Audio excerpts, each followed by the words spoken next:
I don't want to scare you today, but this is actually terrifying. There was a joker roaming around the streets at night, and he wasn't doing any tricks. He wasn't making people laugh. No, he was lost. This man had been walking these roads for hours and hours, but he didn't seem tired. And whenever cars passed by, he just waved at them, completely ignoring that they almost hit him because of how dark it was. It was only when a police car came by that this man finally stopped. When the police approached him, they asked him why he was out so late at night and where his parents were. But something about his answers didn't sound right. Something about his tone didn't sound right. They could tell this kid was hiding something, but what? When they turned their sirens on, he started running away from them.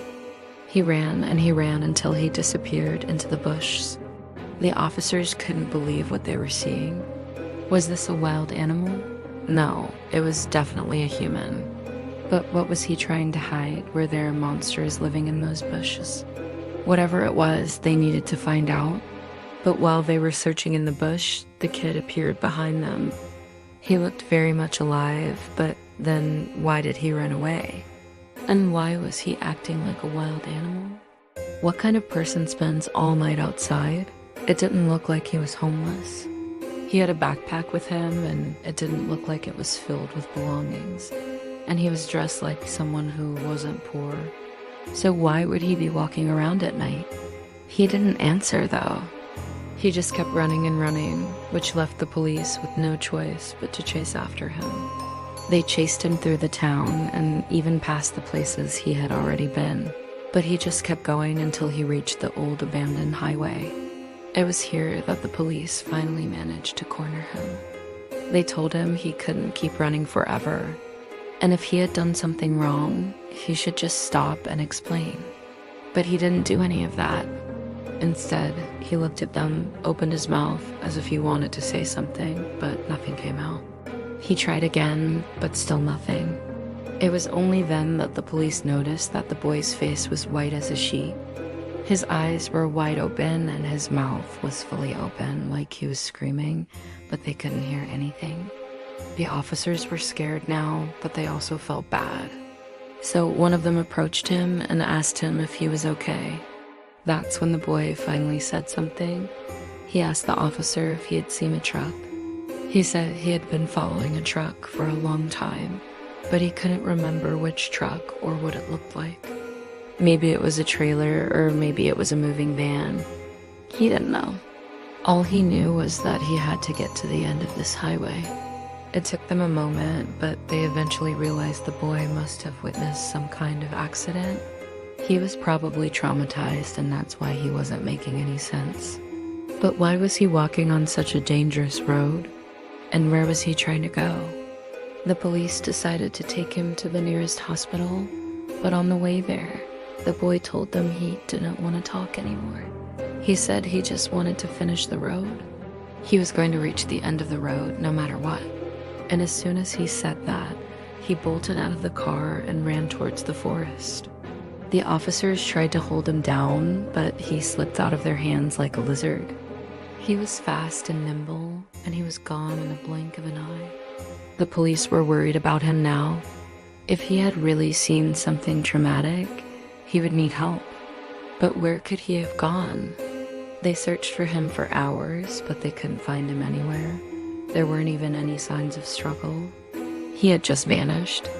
As if he had never been there in the first place, the police had no choice but to leave and come back another day. And that's when the creepiest part happened. As one of the officers was leaving, he heard a voice. At first, he thought he was imagining things. He thought he had spent too long at this insane case. But then he heard it again. This time, he was sure it wasn't his imagination. Someone was laughing at him. Someone was hysterically laughing in the bushes, but no one was there. And that's when it hit him. This was no ordinary joker. This was a ghost.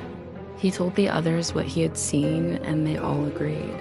They had found a ghost. It made sense now. He didn't belong in the world of the living. He was a spirit who had come to collect their souls. They didn't want to stick around to find out, so they got in their car and left as fast as possible. Meanwhile, the ghost joker continued his walk. He had been walking for hours and hours, and he still had no idea where he was. He remembered being in a car, and then everything went black. He didn't know what had happened to him. He didn't know if he was alive, but he knew he wasn't alone. He could feel it in his bones. Something was guiding him to the end of this road. Something was leading him to his final destination. He walked and walked until he saw a light in the distance. At first it had been a small light, but now it was getting bigger and bigger. Could this be it? Could this be the thing that had been guiding him this whole time? He picked up his pace, and soon enough he was standing right next to the road. Looking down into the abyss, he saw a church. It was an old abandoned church. The windows were broken and the roof had caved in, but there was a light coming from inside. He cautiously approached it and peeked inside. He saw a man standing right in front of the altar. The man was wearing a priest outfit and he was praying. The ghost joker was hesitant, but he followed the priest with his eyes, and he soon realized he needed to talk to this man. He didn't know how he was going to do it, but he had to try. Otherwise, he would be damned to walk this earth forever. He entered the church, and the priest immediately turned around. He had seen the ghost joker before, but now he was surprised to see him again. He asked the ghost joker why he had come back. Why hadn't he stayed in the afterlife? But the ghost joker didn't care about any of that. All he cared about was getting sent back home. He had been lost for too long, and he was desperate to get back to his family. The priest saw how sad he was and knew he had to help him. So he laid his hands on the ghost joker's shoulders and started chanting. The ghost joker felt a warm sensation spreading through his body, and soon he was no longer a ghost. He was back,